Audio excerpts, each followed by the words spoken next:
ата. Bir жылда 5 кашыңа бара албады.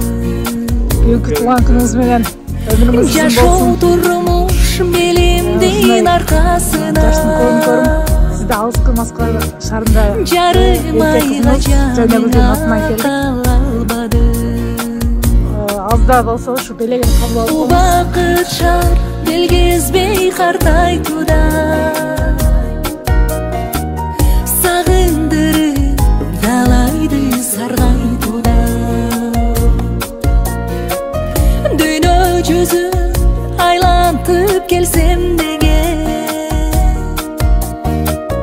кыялдагы максатым айгайчууда.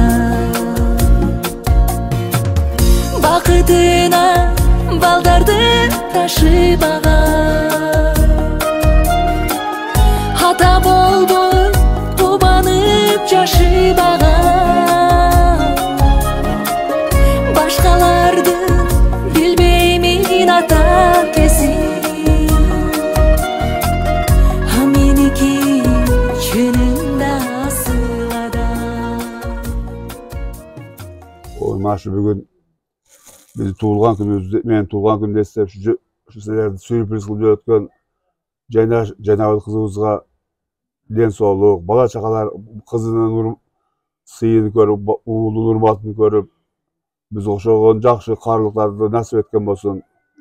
Ден соолук үчүн болсун, иштеген иштерге береке пайыз берсин, тапкан таргандарга баары берекелүү болсун. Эки дүйнө бактылуу болсун. Дос кыздар душманга кар болбой ошо бала чакалуу болушуп, өздөрү менен өзү өнүп өсүп жүрүшө берсин. Дайыма мына ушул жакшылык күндөрдө жолугушса Алла Таала насип кылган болсун. Ушу кыздар, неберелерибиз атынан Москвага, Жанабылга салам айтабыз. Чоң рахматтыбызды айтабыз. Бизди сыйлаган болсо, Алла бул асыл каса дүйнөдө bir күн өзүндөгү дагы ушундай неберелери, кыздары куттуктаган жакшы байбичелерден болушун Алладан сурап кетебин. Алла. Кына эне катары мен дагы балдарымды куттуктап өтөйүн. Бизди сыйласа, аларды Алла сыйлаган болсун. Аллам кең пейил кетпегенди белат берсин. Кандай тилек максаттар болсо Аллам дәргөйдө кабыл кылган болсун. Ошо кошкону менен коша арып, коша каарып, бала чакалуу болуп, уулдардын урматын, кыздардын кызматын тең көрсүндөр. Кудайым ушу кайетте болсо сафарларын бекатар кылсын, максат мураттарын берсин, тапкандарга барака берсин. Ушу ата-энесинин жолун жолдоп бактылуу жаштардан болсун. Аллам кандай жакшы тилектери болсо кабыл кылган болсун. Амин. Аллаху акбар. Рахмат кыздарым силерге дагы.